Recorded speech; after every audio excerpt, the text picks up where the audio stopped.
As a 13-year-old girl, I've got it all figured out why I need a mom and dad. When mom says no to ice cream, I can go ask dad.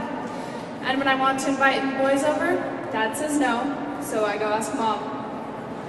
But really, I'm here to talk about why every child deserves a mom and a dad. From my mother, I have a pattern to follow, and I can learn what it means to be a woman. Certain understandings can only happen through a mother and a daughter. I would pattern my cooking after my mom's, but she burnt dinner twice last week. Actually, she lit it on fire. She isn't perfect, no mother is, but in my world, she can't be replaced. My father, on the other hand, protects me and helps me to figure out the immature minds of those boys I wanted to invite over. My dad's example and advice helps me see the male perspective and brings a balance to my life as a young woman. When I was 8 or 9, I had a close friend whose parents were getting divorced. She asked me, if you had to give up one parent, which would it be? I could not decide. My mom and dad both have their strengths and weaknesses, but when it comes down to it, I need both parents.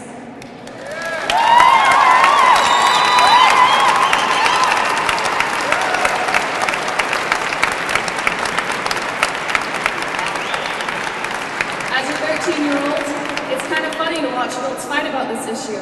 Sometimes adults act like selfish children. Most of what I hear in the current debate is all about adults' rights.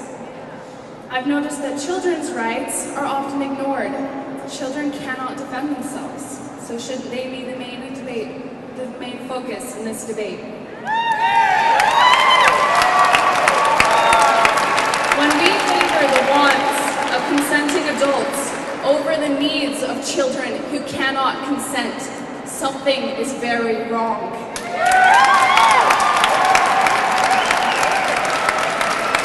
In my US history class, studying Thomas Jefferson was sometimes difficult. He was always saying things like unalienable rights and we hold these truths to be self-evident.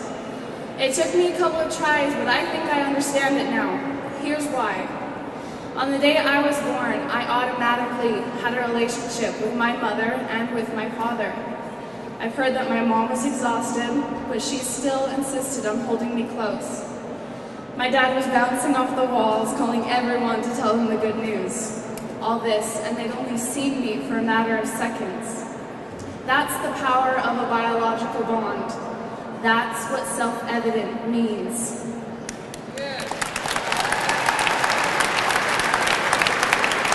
Whether you choose to call it nature or God, each of us exists only through a mom and a dad. Every person has that exact same birthright. If ever I was endowed by my Creator with certain unalienable rights, this is it. To be born to a mom and a dad.